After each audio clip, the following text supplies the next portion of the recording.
मनुष्य की सृष्टि परमेश्वर ने कैसे किया इस पृथ्वी के ऊपर में कई पुस्तक में हम जानते हैं, पढ़ते हैं और देखते हैं कि एक इंसान जो था पहले बंदर था। क्या सचमुच में एक इंसान इस संसार के अंदर जब परमेश्वर ने सृष्टि किया था तो क्या वो बंदर था और बंदर से क्या इंसान बना? ऐसा बिल्कुल भी नहीं है। बाइबल के अंदर में हमें बताया हुआ है कि एक इंसान को जो था वो परमेश्वर किस तरह की सृष्टि किया था। आइए मैं उन वचन के अंदर में आप लोगों को लेकर के जा रहा हूँ। प्रेज़ द लॉर्ड, जय मसीह की, जय यीशु यीशु है एंड जोहार। कैसे हैं आप सब लोग? मैं आशा करता हूँ कि आप लोग अच्छा है, स्वस्थमंद है और सेहतमंद है। मेरे प्रियो, परमेश्वर के वचन में हमें बताया हुआ है कि संसार के ऊपर में परमेश्वर ने मनुष्य की सृष्टि जो है वो कैसे किया। स्टार्टिंग में उन वचनों को मैं आप लोगों के बीच में रखने जा रहा हूँ और आप सबको समझ में आएगा कि एक मनुष्य को जो है परमेश्वर ने कैसे सृष्टि किया था। तो मैं सीधा उन वचन के अंदर में लेकर के जा रहा हूँ और वचन पाया जाता है उत्पत्ति अध्याय तो वचन संख्या 7 से लेकर 17 वचन में, और आगे भी बताया हुआ है 20, 21, 22 और 23 वचन में हमें इस प्रकार से बताया हुआ है। एकमात्र बाइबल ऐसा है जो कि मनुष्य की सृष्टि के बारे में हमें अच्छी तरह से प्रेरणा देता है, अच्छी तरह से ज्ञान देता है कि परमेश्वर ने इस संसार में मनुष्य की उत्पत्ति किस तरह से किया था। तो आइए मैं उन वचन के ऊपर आप लोगों को लेकर के जा रहा हूँ। तो मैं फाइनली उन वचन के ऊपर में आ गया हूँ। अध्याय 2 वचन संख्या 7 से लेकर 23 वचन में हमें इस प्रकार से बताया हुआ है और मैं सीधा उन वचन को आप लोगों के बीच में पढ़ रहा हूँ। तब यहोवा परमेश्वर ने आदम को भूमि की मिट्टी से रचा और उसके नथनों में जीवन का श्वास फूंक दिया और आदम जीवित प्राणी बन गया।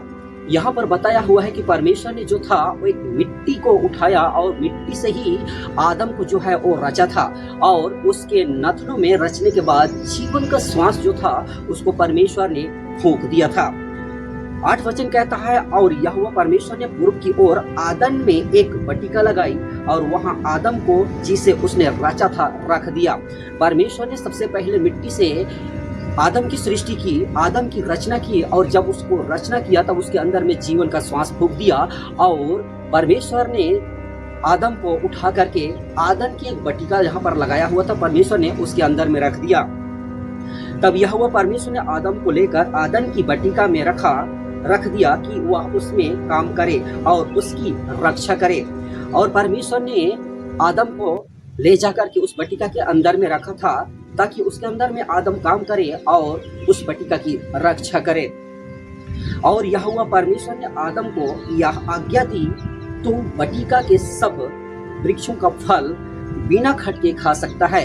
बटिका के अंदर में जो परमेश्वर ने फल या फ्रूट लगाया था, पेड़ पौधे लगाए थे, उनमें से हर एक फल को परमेश्वर ने खाने की आज्ञा दी थी सिवाय एक को छोड़ करके। परमेश्वर ने आदम को यह आज्ञा दी, तू बटिका के सब वृक्षों का फल बिना खटके खा सकता है। बटिका के अंदर में जो परमेश्वर ने फल या फ्रूट लगाया था, पेड़ पौधे लगाए थे, उनमें से हर एक फल को परमेश्वर ने खाने की आज्ञा दी थी सिवाय एक को छोड़ करके। पर भले या बुरे ज्ञान का जो वृक्ष है उसका फल तू कभी ना खाना, क्योंकि जिस दिन तू उसका फल खाएगा उसी दिन अवश्य मर जाएगा।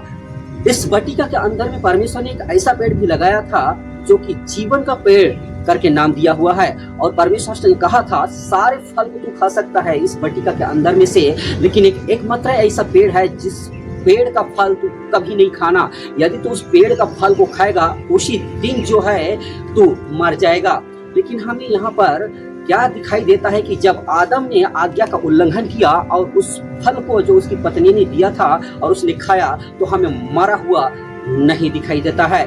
मेरे प्रियो, आगे वचन में लिखा हुआ है 20 वचन में, अतः आदम ने सब जाति के घरेलू पशुओं और आकाश के पंछियों और सब प्रकार की जाति पैनाले पशु के नाम रखे, परंतु आदम के लिए कोई ऐसा सहायक ना मिला जो उससे मेल खाए। परमेश्वर ने आदम को बनाने के बाद इस सृष्टि के अंदर में जितना भी जीव और जंतु को सृष्टि किया था उसको परमेश्वर ने आदम के पास ले आता है और कहता है कि देखता हूँ आदम इन सारे जीवों का नाम जो है वो क्या क्या नाम से रखता है। मेरे प्रियो, 21 वचन में कहता है, तब यहोवा परमेश्वर ने आदम को भरी नींद में डाल दिया और जब वह सो गया तब उसने उसी की एक पसली निकाल करके उसकी जगह मांस भर दिया। मेरे प्रियो, ये सारे काम होने के बाद परमेश्वर ने आदम को के लिए एक ऐसा सहायक बनाने जा रहा है। परमेश्वर ने बहुत सारे जीव और जंतु तो बनाया था, लेकिन जब परमेश्वर ने देखा कि हर जीव जंतु का जो है एक नर और नारी करके मैच हो रहा है, लेकिन आदम के लिए, आदम के साथ रहने के लिए कोई भी वहां पर मैच उसके साथ नहीं खा रहा था। इसलिए परमेश्वर ने आदम को गहरी नींद में सुला करके उसकी पसली में से एक पसली को निकालता है, और उस जहां से उस पसली को निकाला था परमेश्वर ने वहां मांस और पेशियां भर देता है।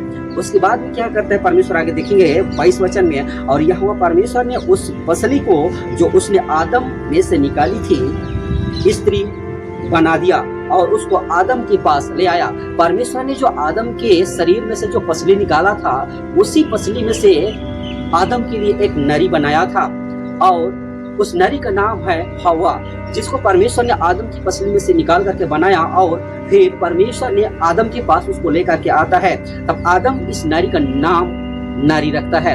आइए उस वचन को भी देख लेते हैं। तब आदम ने कहा, अब यह मेरी हड्डियों में की हड्डी और मेरी मांस के मांस है, इसलिए इसका नाम नारी होगा, क्योंकि नर में से निकली गई है।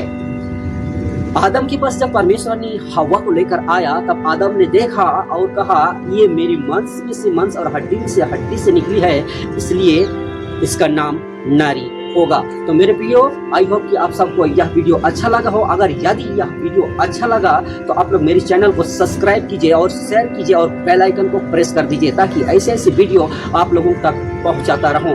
मेरे प्रियो, जो परमेश्वर ने इस पूरी दुनिया के अंदर में सब चीज को सृष्टि किया, लेकिन छठे दिन के अंदर में अपनी ही समानता स्वरूप के अनुसार परमेश्वर ने सृष्टि किया था मनुष्य को। और जब मनुष्य की सृष्टि किया, तब उसके लिए एक पत्नी भी उसने सृष्टि की।